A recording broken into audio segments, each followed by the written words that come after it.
Jean Guiton, l'universitaire français, qui était un ami proche du pape Paul VI, déjà à l'époque où Paul VI était le cardinal Montini, et qui a été le seul laïc à participer, invité par Jean XXIII, aux sessions préparatoires du Concile Vatican II, a écrit, quand il a vu ce qui se passait après le concile, un petit livre, Silence sur l'essentiel, publié en espagnol en 1988, dans lequel il a tiré la sonnette d'alarme sur les conséquences de ne pas parler, de garder le silence sur des choses très importantes, basiques de notre message, du message catholique, par exemple, dit-il, entre autres, la vie éternelle.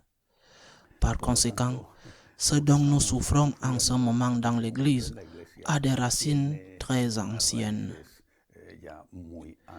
Cette semaine, j'ai pensé à l'auteur, au livre, au titre du livre et à son contenu. Car cette semaine, la défiance d'une partie majoritaire de l'Église catholique en Allemagne contre l'autorité de l'Église a été consommée.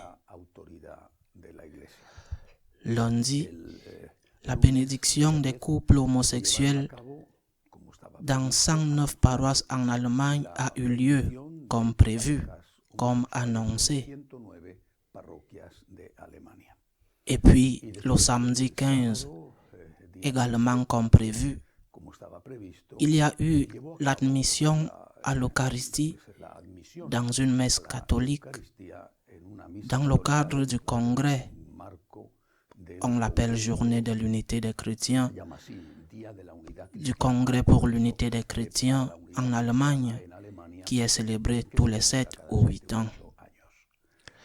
Les deux choses avaient été annoncées. Toutes deux ont été explicitement rejetées par le Saint-Siège. La bénédiction des couples homosexuels avait reçu une réponse du Vatican, de la doctrine de la foi, qui disait que cela ne pouvait pas se faire, alors que l'autre avait reçu une réponse contraire plus tôt, mais sur ce point, également de la part de la doctrine de la foi et du Conseil pontifical pour l'unité des chrétiens. Eh bien, le secteur majoritaire, je le répète, de l'Église catholique en Allemagne, les évêques et les laïcs qui font partie du groupe organisateur du synode allemand, ont décidé qu'ils allaient le faire. Il est vrai que la bénédiction des couples homosexuels a été rejetée par au moins le président de la conférence épiscopale. Peut-être, je pense, grâce à une intervention directe et sérieuse du Vatican. Mais il n'en a pas été de même pour l'admission des luthériens à la communion. Elle a eu lieu. Et cela s'est produit en plus au milieu d'un silence retentissant. C'est pourquoi j'ai pensé au livre de Guiton, Silence sur l'essentiel. Parce que s'il est vrai que la doctrine a été sauvée et que c'est déjà beaucoup, parce que le Vatican a clairement indiqué qu'aucune des deux choses ne pouvait être faite, c'est déjà beaucoup, hein. Je ne veux pas le minimiser parce que c'est très important. Mais il est également vrai qu'aucune de ces deux choses n'a été suivie d'un rejet explicite et de conséquences. Je peux comprendre qu'il y ait eu un silence de la part du Saint-Siège au sujet de la bénédiction des couples homosexuels. Et je peux le comprendre pour une raison. En soi, c'était un échec relatif. Ils en avaient fait une telle publicité. En fin de compte, 109 paroisses, ce n'est pas peu, mais il y a 10 000 paroisses en Allemagne, un 10%, et avec un taux de participation vraiment faible des couples gays venant recevoir la bénédiction presque partout. Je peux comprendre que le Vatican ait gardé le silence à ce sujet pour ne pas faire de publicité et pour qu'ils ne deviennent pas des martyrs aux yeux du public. J'ai du mal à comprendre le silence quand c'est l'Eucharistie qui a été profanée. C'est le corps et le sang du Seigneur, c'est le Christ vivant, c'est le Christ lui-même. Et en outre, le silence, c'est vraiment difficile à comprendre pour moi, n'est pas seulement venu du Saint-Siège. Ça a été un silence général et collectif. Il y a eu une petite pétition respectueusement adressée au Saint-Père afin que les bénédictions n'aient lieu, lui demandant de les empêcher. Je répète, une petite pétition. La pétition était dirigée par le cardinal Zen et Monseigneur Schneider, mais sur la réception de l'Eucharistie par les luthériens, il n'y a rien eu, ni avant, ni après. Même les critiques habituelles contre le pape, du moins jusqu'à présent, n'ont pas dit un mot. Il est vrai que certains se sont exprimés avant, en disant que cela ne pouvait pas se faire. Mais personne n'a protesté, ne s'est plaint ou n'a demandé de conséquences après que cela ait été fait.